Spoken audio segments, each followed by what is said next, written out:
नमस्कार। कोरोना से जुड़ी एक बड़ी अपडेट सामने आ रही है।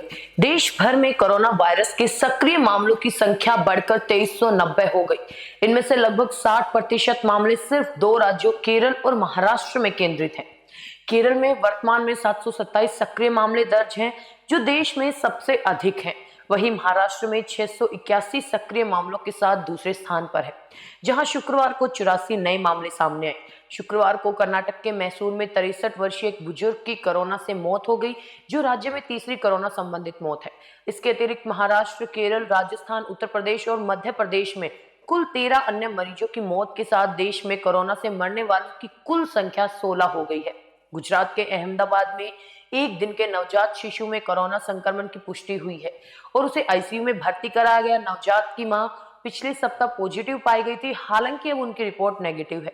मिजोरम में लगभग 7 महीने बाद कोविड के नए 2 मामले आए हैं। स्वास्थ्य विभाग के अधिकारियों ने बताया कि राज्य में आखिरी बार अक्टूबर 2024 में 73 लोग संक्रमित पाए गए थे। इन मरीजों का इलाज आइजोल के पास फलकोन स्थित जोरम मेडिकल कॉलेज और अस्पताल में चल रहा है।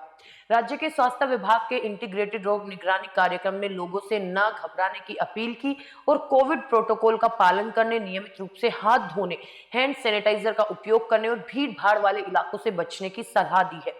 महाराष्ट्र सरकार ने अनुसार शुक्रवार को 84 नए कोविड मामले दर्ज किए गए। जनवरी 2024 से अब तक मुंबई में कुल 681 मामले सामने आए हैं। जनवरी से राज्य में 9592 कोविड 19 टेस्ट किए गए हैं। वहीं जम्मू कश्मीर में गुरुवार को कोविड 19 के 2 मामले सामने आए थे, जो केरल के रहने वाले हैं और श्रीनगर के गवर्नमेंट डेंटल कॉलेज में पढ़ाई कर रहे हैं।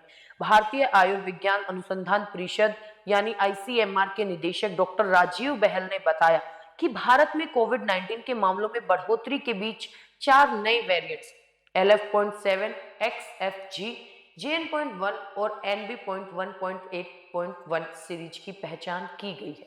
ये वेरिएंट्स दक्षिण और पश्चिम भारत से प्राप्त नमूनों की सीक्वेंसिंग से मिले हैं और अन्य जगहों से भी नमूने लेकर गए वेरिएंट्स की जांच की जा रही है। डॉक्टर बहल ने कहा कि मामले बहुत गंभीर नहीं है और लोगों को चिंता करने की बजाय सतर्क रहने की जरूरत है। विश्व स्वास्थ्य संगठन यानी WHO ने भी इन वेरिएंट्स को चिंताजनक नहीं माना है, हालांकि इन्हें निगरानी में रखे गए वेरिएंट्स के रूप में वर्गीकृत किया है और चीन सहित एशिया के अन्य देशों में कोविड के बढ़ते मामलों में भी यही वेरिएंट्स दिख रहे हैं। NB.1.8.1 वेरिएंट्स में A435S, V445H और T4781 जैसे स्पाइक प्रोटीन म्यूटेशन होते हैं, जो इसे अन्य वेरिएंट्स की तुलना में तेजी से फैलने में मदद करते हैं और इन पर कोविड के खिलाफ बनी इम्यूनिटी का भी असर कम होता है। भारत में JN.1 वेरिएंट सबसे आम है। टेस्टिंग में आधे से ज्यादा सैंपल में ये वेरिएंट मिलता है। इसके बाद BA.2 और ओमिक्रॉन सबलाइनेज 20% वेरिएंट के मामले भी मिलते हैं। JN.1 ओमिक्रॉन के BA.2.86 का एक स्ट्रेन है, जिसे अगस्त 2023 में पहली बार देखा गया था।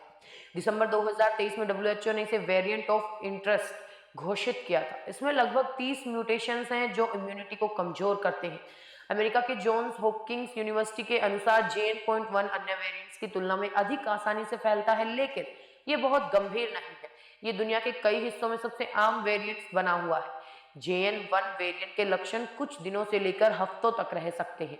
यदि लक्षण लंबे समय तक बने रहते हैं तो ये लंबे समय तक रहने वाले कोविड का संकेत हो सकता है, जिसमें कोविड 19 के कुछ लक्षण ठीक होने के बाद भी बने रहते हैं।